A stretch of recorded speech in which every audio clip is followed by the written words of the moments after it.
I'm a little bit nervous. I didn't feel nervous until I saw the wall of cliffs. I thought, oh yeah, right, I'll be jumping off that then, won't I?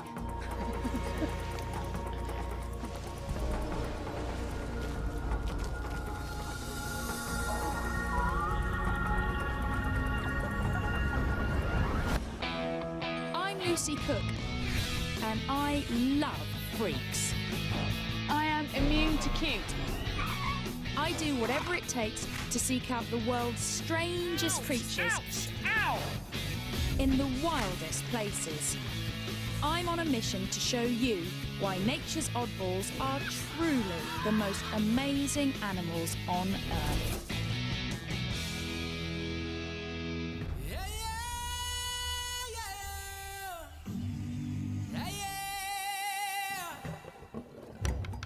Every year, 8 million tourists flock to South Africa to catch a glimpse of the animal world's superstars.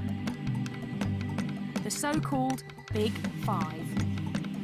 But I don't see why they should get all the attention. So I'm here to seek out the ugly, the weird, and the overlooked. My very own odd five. They're animals so bizarre that their strange looks and habits are getting them into trouble. Yet their freaky stories are rarely heard. Maybe that's because they've got some rather challenging personal habits.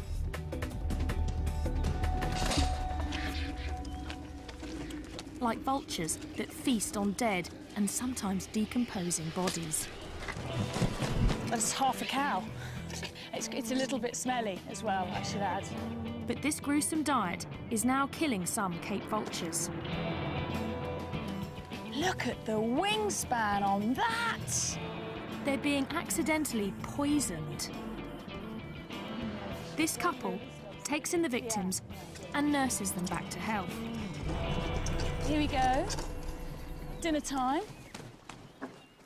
Don't be alarmed if a whole bunch of vultures do come up to you. Okay. So they do bite. If the birds are going to grab you, the first thing they're going to do is your eyes. So I have to wear sunglasses and a cap to protect my eyes from being pecked out. But other than that, apparently they're very friendly. Carry on walking.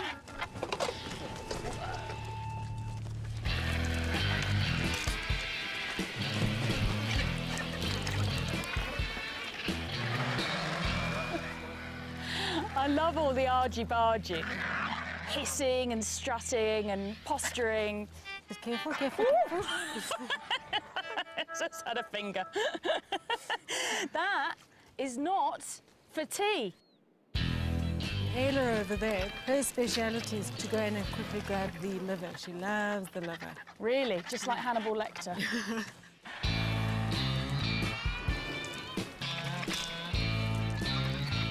It's pretty obvious now why they have a bald head. It's to keep them clean when they're eating. Exactly. Yeah. They're actually very clean.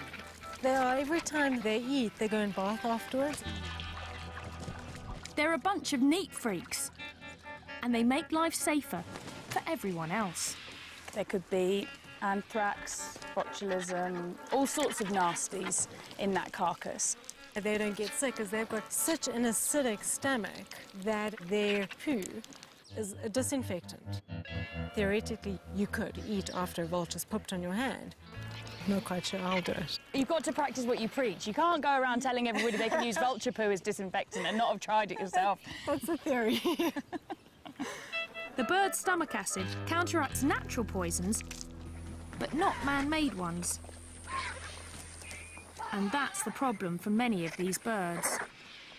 A lot of farmers lace carcasses with poison in the hope of getting rid of problem animals like jackals or caracals or cheetahs. And vultures are the ones that end up locating the carcass.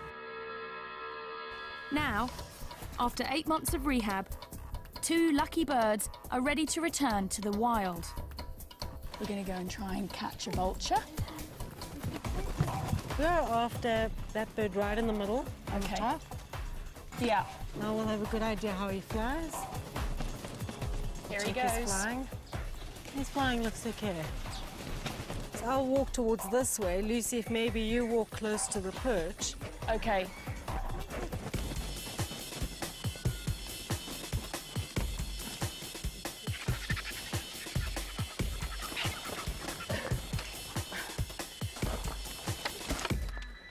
Well, he's quite a small guy. Do you want to try and grab him?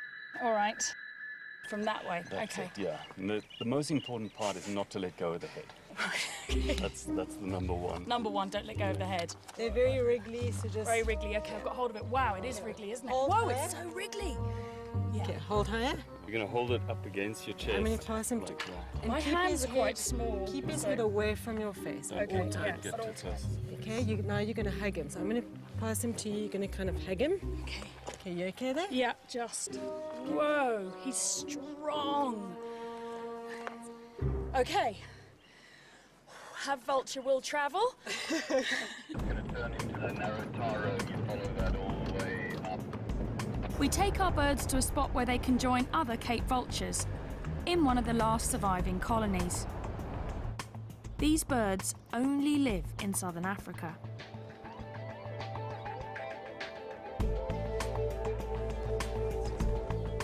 Let's give these birds their freedom then. Cool. Here you go. Time to go.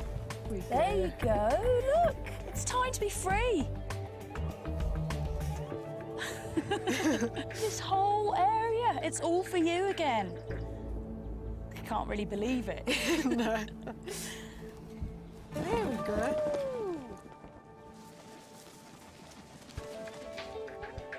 Straight off and heading for home.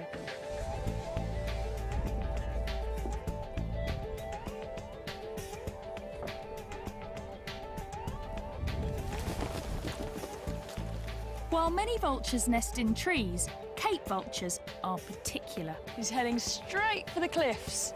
They only nest on high cliffs like these. And there's only one way I can see how they do it.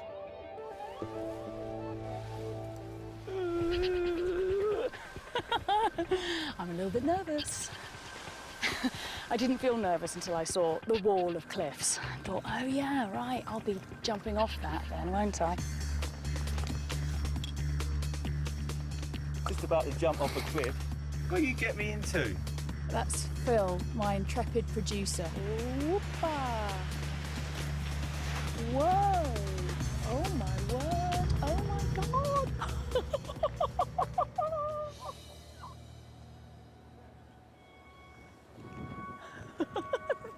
They're gone, and there's two vultures.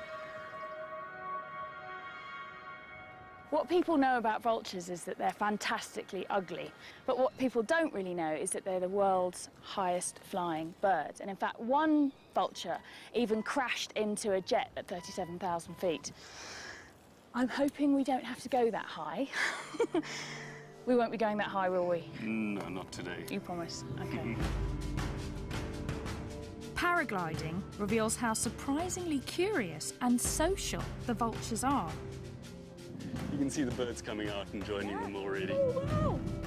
They get to know you and they actually enjoy flying with you, so they'll follow you around. To sort of play with you. Yeah. Combination of nervousness and excitement, the likes of which I haven't had ever, I don't think. All right, we're gonna go, Okay. and let's go.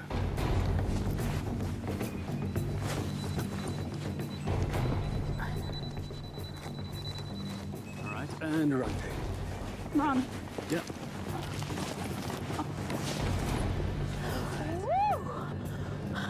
All right, well, how does that feel?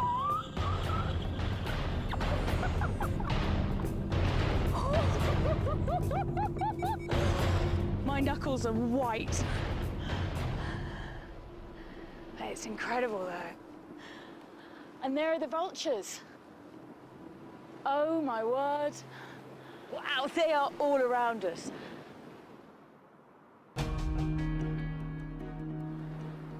And they do seem like they're hanging around with us, enjoying the ride.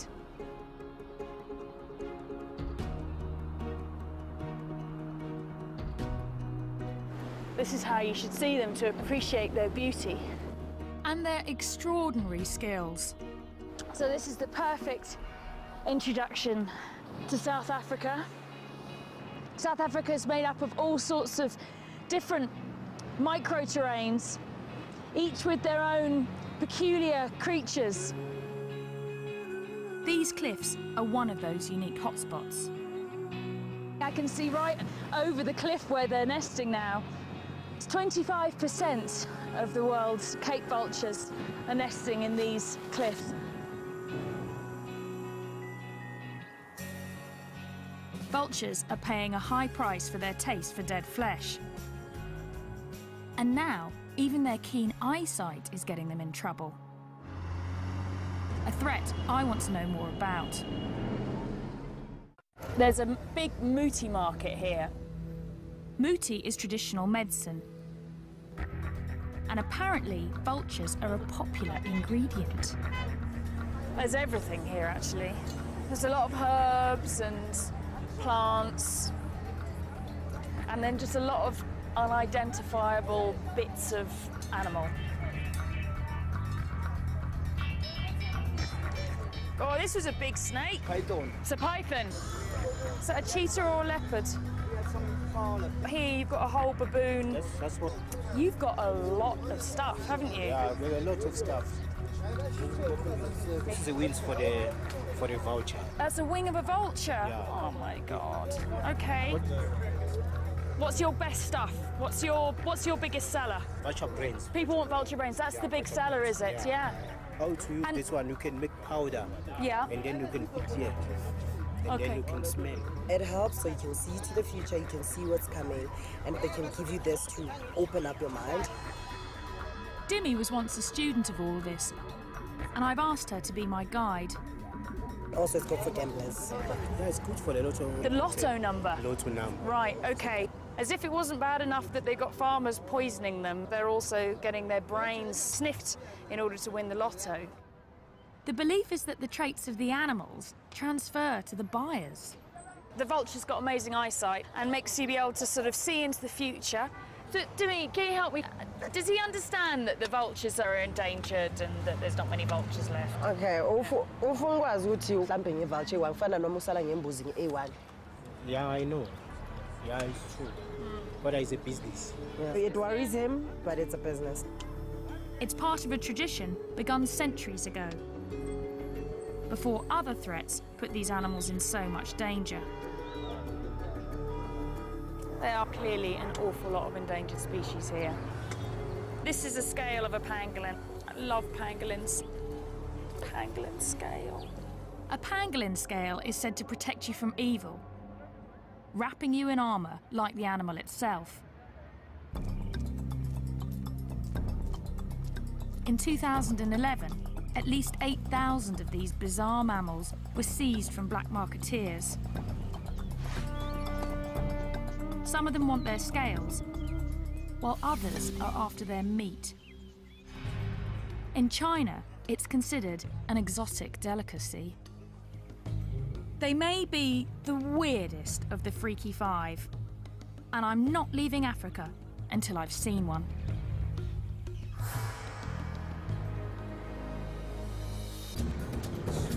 Finding a pangolin is turning out to be a real challenge. So I've been kidnapped by Louise Joubert. She's got my favourite animal, which is a pangolin, which is a funny little scaly anteater with a very, very long tongue and a very smelly bottom. But Louise seems determined for me to see the big five first. Obviously, you understand I wouldn't normally be interested in lions, but I'm actually quite scared to say no to Louise. They're big lions, aren't they? They're big. It's very easy to put your claws through there. Louise rescues and rehabilitates animals and then sets them free. Oh, we've got pangolins to see. Come on, we've got pangolins to see. Enough with the celebrity animals. Oh my word, it's a rhino. He wants it. It's like, do you think my hand's food? Louise, I want to see the pangolin. I want to see the pangolin. Take me to the pangolin, please. wild dogs. What do you think, Munchkin, eh? What do you want? Do you want to go and join them? Do you want to go back to nature? No, definitely. Slightly mad place, really, isn't it? Louise has an amazing success rate. She's saved 4,500 creatures since 1993. Slightly nervous as to what's going to be inside. This is a very strange house. We've got funny little animals. And in this bedroom, we've got a load of ostrich chicks. Now I'm going to get to the pangolin. Yes. This is the pangolin's bedroom. This is the pangolin's Pangolin's bedroom. got its very own bedroom. This is the pangolin's teddy bear. And he's been pooping, so we need to just clean that. Here we go. Sid, you stink. I could camp out in the African bush for months and never see a pangolin. Oh, look, he's making into a little ball. They're very shy and secretive. Sid, it's so fantastic to meet you. I've heard so much about you, and I have been desperate to meet you. Oh, he's so strange. His funny little ears. They've got very poor eyesight, apparently, but they've got a very keen sense of smell. And he's like a little pine cone, aren't you, Sid? Sid and his mother were seized from poachers. The mother showed signs of stress and Louise released her. Now she is Sid's mum and has to make sure he learns to survive in the wild. We're on our way to go and find some termite mounds because Sid needs to learn to eat termites. He's an anteater, termite eater. You reckon this is a good one? Pangolins are super specialised for eating termites, with sticky tongues as long as their bodies, and claws that can dig through concrete. Those termite mounds are really hard, so you can see why he needs to have these really big digging claws. We might have termites in there. Yes. Oh. Am I doing this right? Yes, there's the first termites coming out. There's one there. Oh, come on, yeah. I know you don't want to be eating his breakfast. OK, let's try the termite, Sid.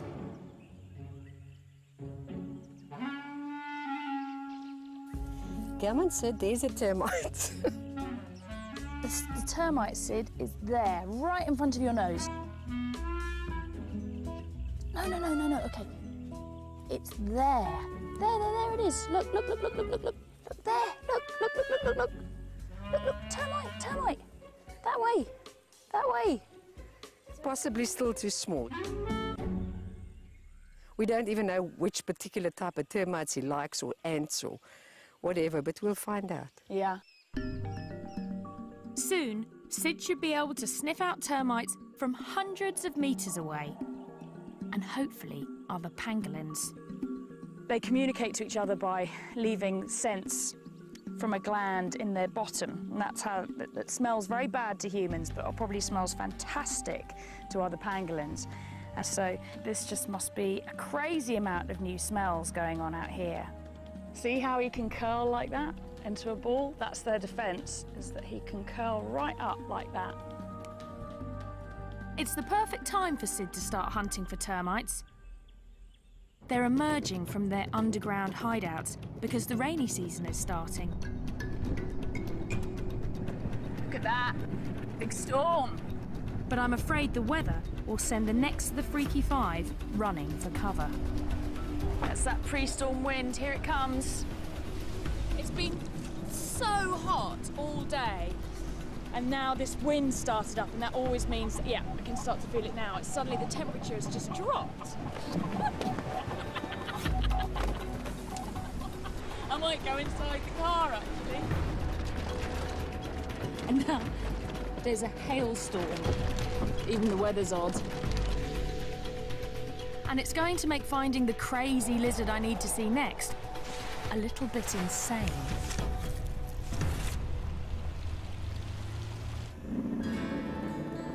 Let's go find some sun gazers.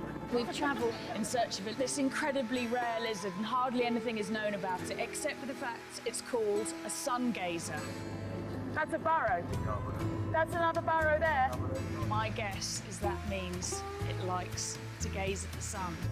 What? Oh, lightning! There's no sun gazers, but there's a lot of lightning. If we were looking for lightning gazers, we would have chosen the perfect day. Sun gazers sell for crazy sums on the illegal pet market. Rain! Rain! And I want to see what's making them so popular and getting them into trouble. The lizard guys are here. I've got 3 experts to help me coax a sun gazer out of its hole. He's shivering. It's shivering shit. I know how you feel. Shivering, Lucky Lucy. Yeah, exactly. Yeah. We can try and call them out, George. Do you do the call of the opposite sex? Yeah. You've got to have a very sexy call, haven't you, to get that sun gazer out of its hole today? It's coming out. No way.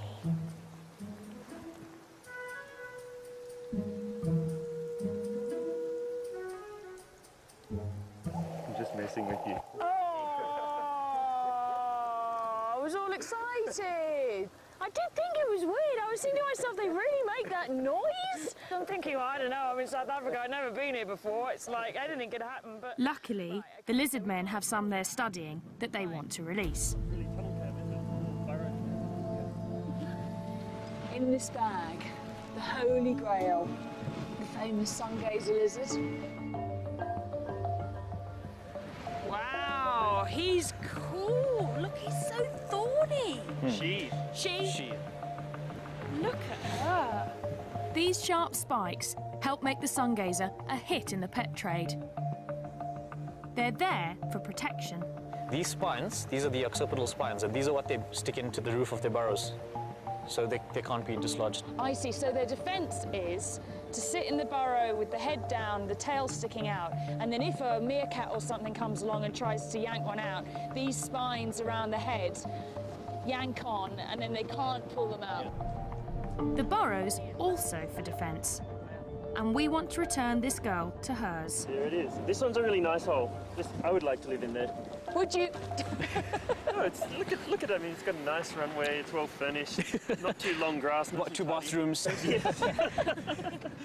These guys want to learn as much as they can because no one knows how many are left in the wild. This lizard is only found in this tiny area, isn't it? They're found only in the South African highlands. They're very rare. They look incredibly fierce, but they're really very passive and easy to handle. It's a recipe that some exotic pet owners can't resist. Look at these spines and look at these spikes. They're like living dragons, really. There's nothing else that looks like this. Apart from you this morning when you turned up with your hair, actually. You looked quite like you'd styled yourself like a sun gazer. You know, you say owners start looking like their pets. Then you start looking like your study animal. Yeah. OK, well, listen, madam, you're going to go off and you're going to find yourself a boyfriend and make lots of little baby lizards. Go! On your marks. Get set. Go! Go on, girl. Go on. Yeah. You like lizards quite a lot, though, don't you, Shiv? Very much. Yeah, because I've seen in your earring. It's a bit of a giveaway. Yeah. When you get into a project like this, you want to be the saviour, kind of. I think you'll be the saviour of the lizards. Well, I hope so.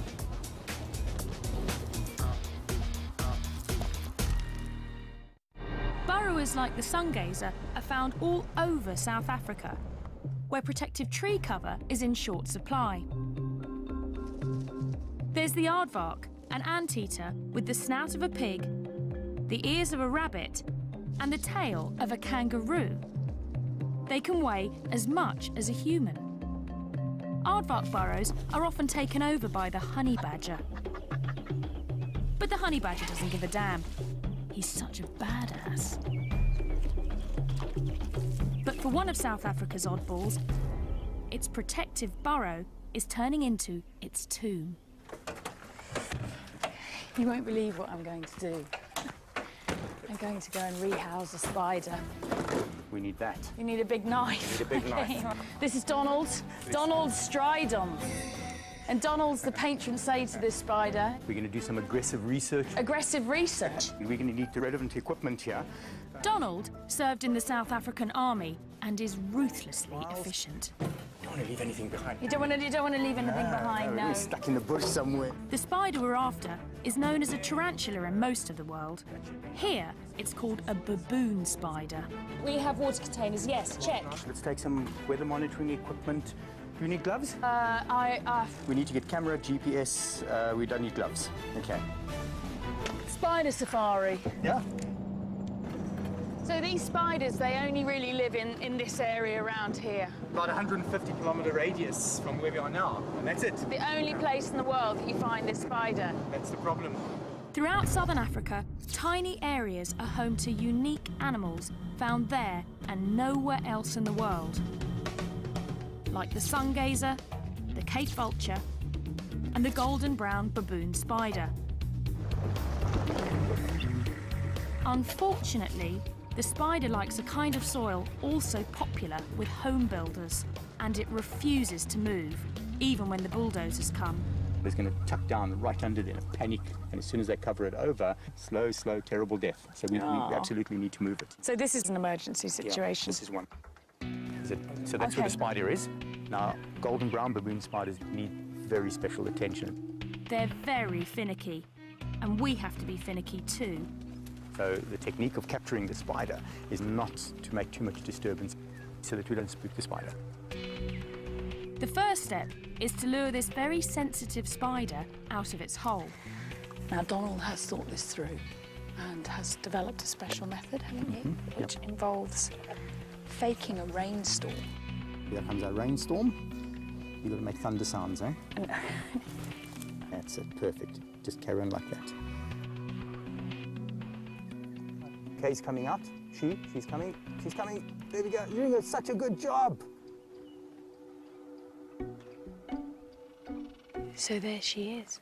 South Africa's fussy freak emerges. Okay, so Donald's actually blocking its entrance with the knife so that it's now trapped in its porch, basically. It's probably about a 15-year-old spider. 15-year-old spider? Who knew? In 15 years, she hasn't really left that burrow. Wow, okay, so this is a big moment for this spider. Try and get this with my camera. You've got to be so gentle with them. The hair is covering the body. Every about 20th hair is a sensory hair, so they touch things and feel things with that. Here, there we go, beautiful. She's lovely. Wow.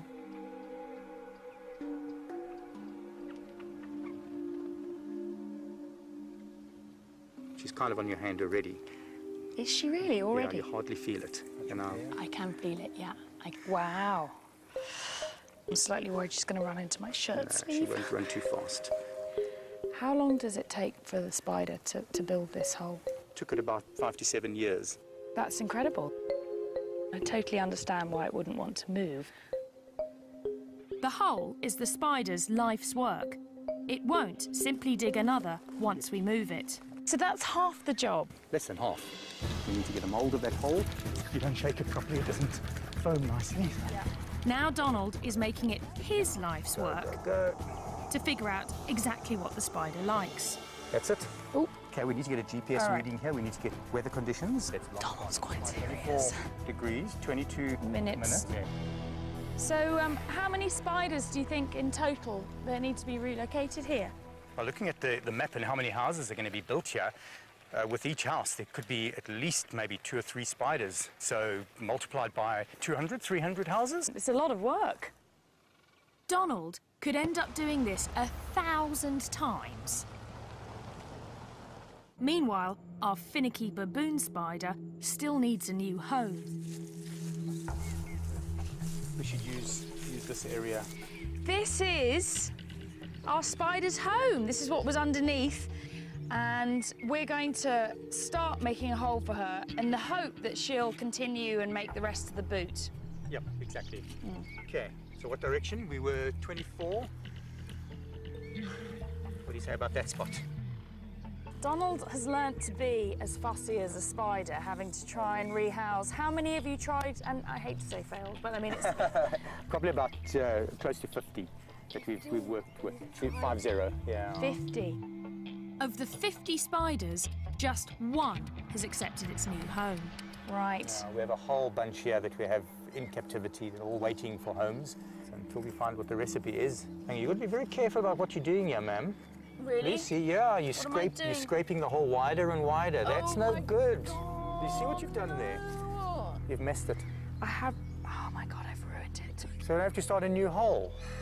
Okay, now look what I'm doing. The spoon has been taken away from me and handed back to the master. There's only one master, and that's the master.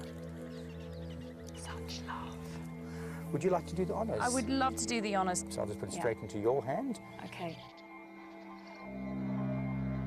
She is a really beautiful spider, actually. Okay, so I'm going to try her face first. Oh, let's see if she accepts it. Look, you got a new home. You just realise there's something there. There's something there. So you can just guide her. We'll have to guide her because it's not her home. Is she going to accept into it? Your hole. Hey, she's accepting it. Well done. Excellent. That's so cool. I'm so happy. If all goes well, she'll be here for another decade, where her reclusive life won't get her into any trouble. Well, only another 999 to go. I'm betting Donald will move every single one.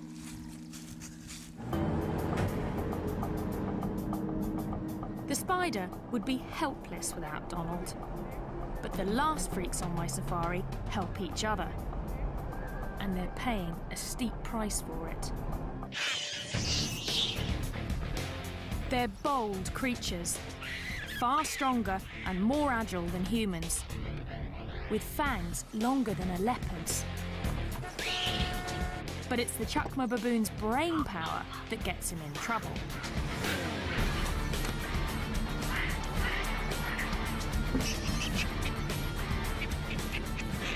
They can work together in raiding parties of as many as 100.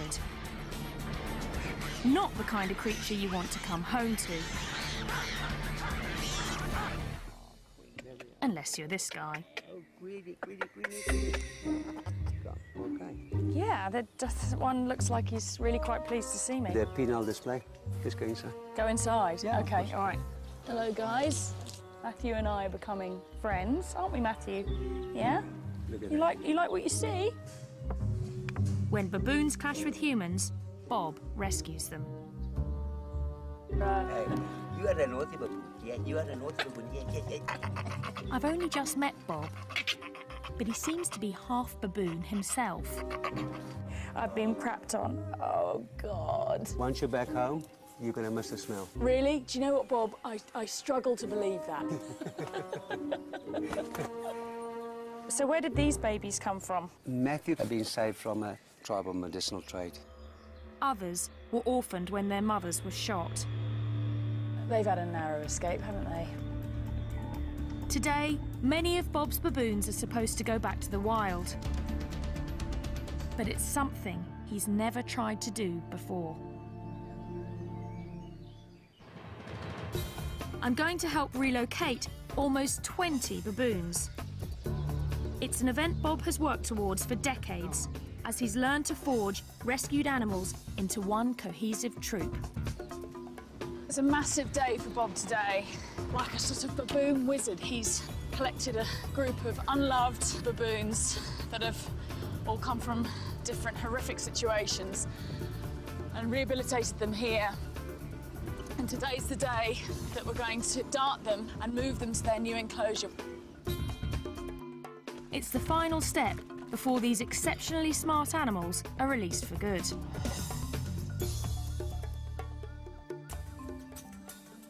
Oh, here they are. Wow.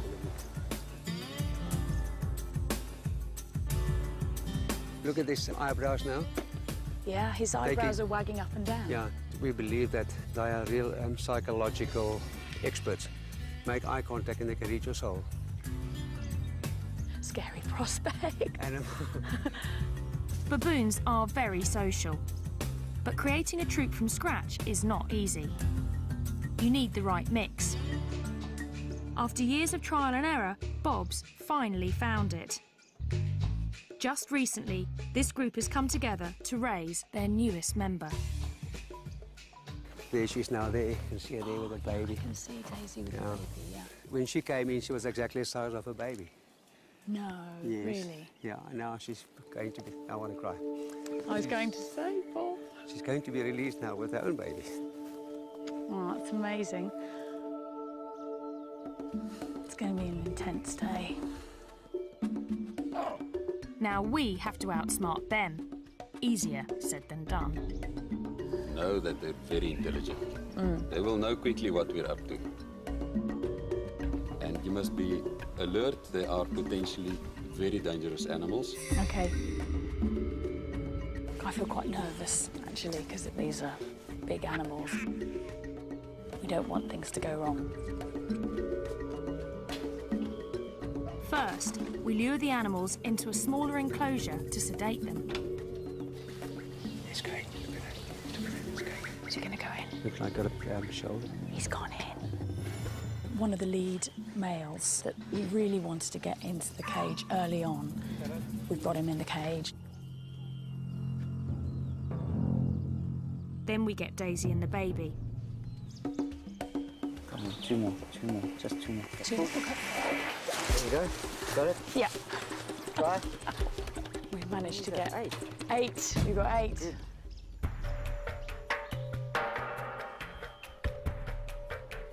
He's so jittery about seeing a gun, you know, because they've been shot at so many times. And Some farmers here shoot to kill any baboon they spot on their property.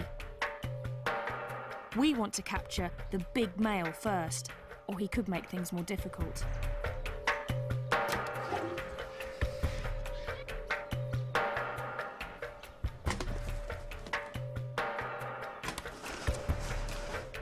It's really tense. Go for it. Baboons are known to form really strong friendships. I think it's very sweet the way they're all cuddled up next to each other to go to sleep. OK, so now they're under. It's safe for us to go in. To get to the sedated animals, the team has to enter the larger pen, where the rest of the troop is anxiously watching. We're going to get them out as soon as possible. But stand by, Lucy. If something happens, you must pull at the door. OK.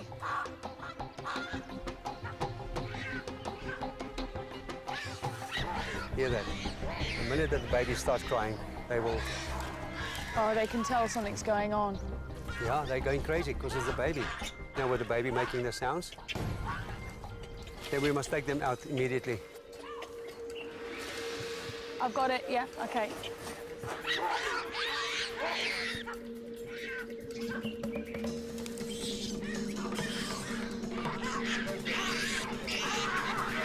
We take away their leader, and the troop really goes berserk.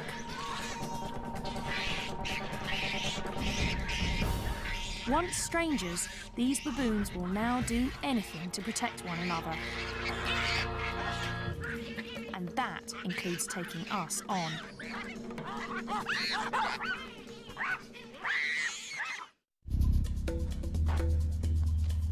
It takes half a day, but we manage to sedate the troop. OK, there you go, Bob. Let go, let go, let go. Let go. Yep, OK. He's left a message behind. Okay. Each gets a thorough medical checkup to make sure it's healthy enough to survive in the wild.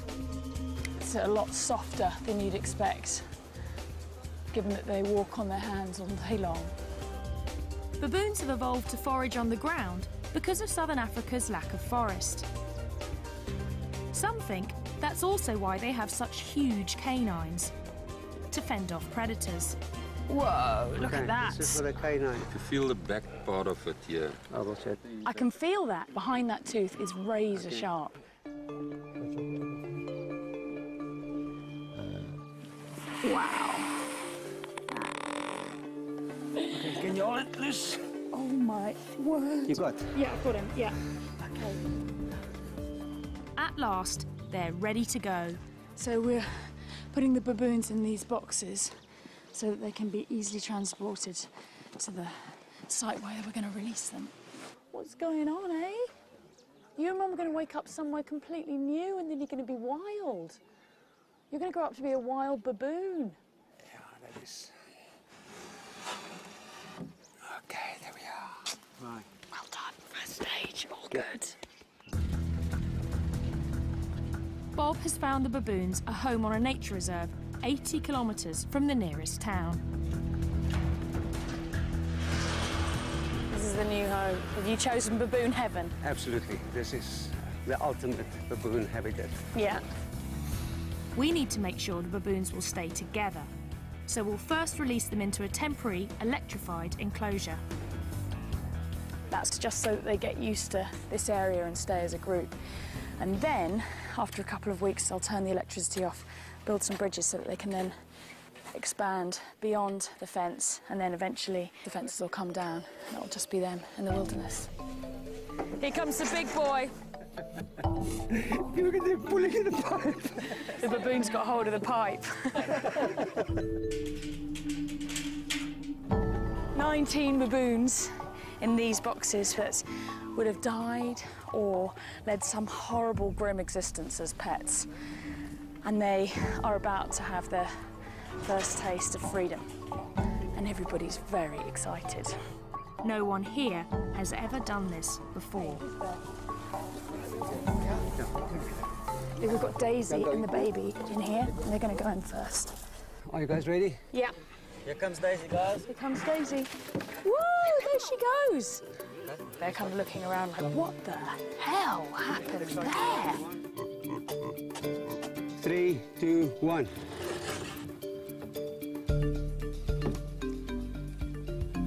Look at that. Emotion is running very high. Yeah. There you go. Yes, look at that. These ones are lively. It's not just the humans who are emotional. The baboons in there can see that there are other baboons that are free on the other side, so it's all getting a lot more exciting now. Wait, there's a baboon coming. Ooh, very quick, very quick, quick, quick, quick. We released the entire troop without a hitch. 2 more happy customers. Well, almost the entire troop. He's not going quietly. We've got to get Matthew out. Whoa! Whoa! Are you ready, guys? This is the alpha. Look at that. He's the last one. The last one to go out. Yeah. Look at that side, Lucy. Look at them. They are all happy. They're really happy, aren't all they? the talking going on there. It's like the first step into the big world. Yeah. A new world for them, a new experience and freedom. Everybody thinks their society is based on aggression, but it just isn't, is it? It's not. It's about care. This is a group of animals that come from as far as 1,000 kilometres away from each other, and yet they form this incredibly tight family group now, and they'll do anything to protect each other.